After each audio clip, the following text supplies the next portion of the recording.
بسم اللہ الرحمن الرحیم۔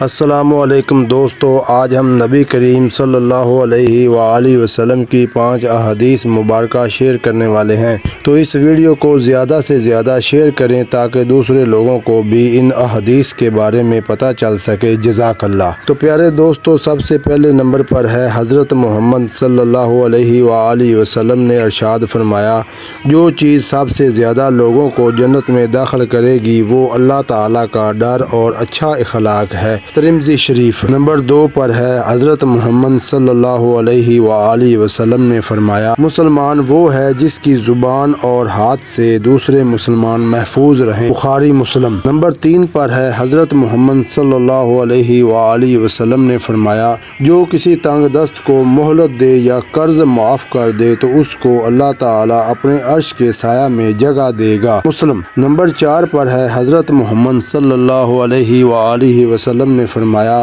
جو شخص نجومی کے پاس گیا اور اس نے اس سے غیب کے متعلق سوال کیا تو 40 دنوں تک اس کی نماز قبول نہیں ہوگی۔ مسلم شریف۔ نمبر 5 پر ہے حضرت محمد صلی اللہ علیہ وآلہ وسلم نے ارشاد فرمایا، اللہ کے نزدیک وہ آدمی بہت ہی برا ہے جس کی بد زبانی کی وجہ سے لوگ اسے ملنا چھوڑ دیں۔ صحیح الجامع۔ تو پیارے دوستو، یہ 5 احادیث مبارکہ جو ہم نے آپ دوستوں سے شیئر کی ہیں، ان 5 احادیث کو پڑھ کر، سمجھ کر اور ان پر عمل کر کے ہم اپنی زندگی میں ضرور کامیاب ہو جائیں گے۔ تو پیارے دوستو، آخر میں آپ دوستوں سے گزارش کرتا چلوں گا کہ آپ لوگ بھی اپنا فریضہ نبھائیں، اس ویڈیو کو زیادہ سے زیادہ لوگوں تک شیئر کریں تاکہ دوسرے لوگ بھی اس سے فائدہ حاصل کر سکیں۔ اگر آپ کو ہماری ویڈیو پسند آئے تو ہمارے چینل کو لائک کریں، شیئر کریں، سبسکرائب کریں۔ اب ملتے ہیں ایک نئی ویڈیو کے ساتھ، تب تک کے لیے خدا حافظ۔